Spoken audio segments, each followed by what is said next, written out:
Oops! Wait lang, stop and listen.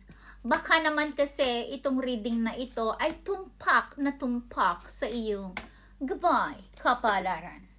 Ano nga ba ang pwede mong mahakot sa iyong gabay kapalaran sa oras na ito?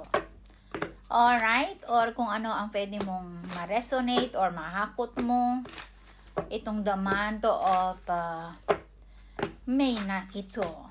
Alright? Okay, here we go. Ano nga ba ito? Nararamdaman ko stress. Na dito ay mabubuisit ka. Na dito rin ay palaging puro bangayan. Na maaaring ilan sa inyo ay magiging away-bati ng karelasyon nito or sumasama ang loob. Okay? Or maaaring magkakaroon ng mga asawang batugan or mga walang pangarap sa buhay. Or dito ay magkakaroon ka ng matinding depression. No? Na dito rin ay maraming mga nagmamarites sa buhay mo or kapaligiran ito na mga pakyalamera na meron ka rin dito na hindi mo ito makakasundo. So dito parang nagtatrabaho ka pero punong-puno ka ng sama ng loob. Yung bang mga pinagpapagura mo parang walang nagpipidback, lalo na dito nagkaroon ka ng nagmahal ka nang wala siyang alam sa buhay or irresponsable ito.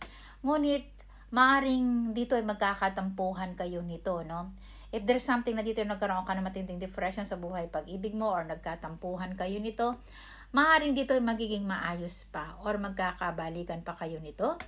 Kasi dito ayaw mong masira ang iyong pamilya or you don't want to be a broken family, alang-alang ito sa mga anak mo. Ngunit, if ever ilan sa inyo ay merong tinapos na relationship na talagang dito ay ginawa na paulit-ulit na lang na nagbabangayan na maaari mahiwalay talaga rito. If ever talaga dito ay meron kang tatapusin, meron namang mas magandang paparating or pabugso-bugso mga sorpresan, hindi mo to inaasahan. So dito, no, my darling, mararanasan mo na dito if ever na meron kang hinihintay na travel, yes, makakapag-travel ka or new beginning ito. Na dito rin ay you are concentrating about your family, na lahat ay meron kang something na parang pasan mo ang daigdig, pasan mo ang lahat ng mga responsibilidad. At ilan din sa inyo ay merong malungkot na travel or basta mapupuntahan. At maaaring mag-cross country ito na makakapunta sa magandang bansa na maaaring nagyayelong country ito. Na ilan din sa inyo yung mga gustong umuwi or na nasa abroad na gusto makauwi sa Pilipinas or makapag-travel ito. Yes, mangyayari daw ito. So dito, my darling, is getting lovely itong taon na to, na pagsapit nitong the month of May, mga pabugso-bugso, mga sorpresang hindi nyo ito inaasahan. Kaso nga lang lagi magiging magulo ang utak mo sa larangan ng buhay, pag-ibig, or dito ay maraming mga nagmamarites or pakyalamero or merong mga hadlang. Para merong disagainst, parang ayaw sa inyo ang inyong minamahal.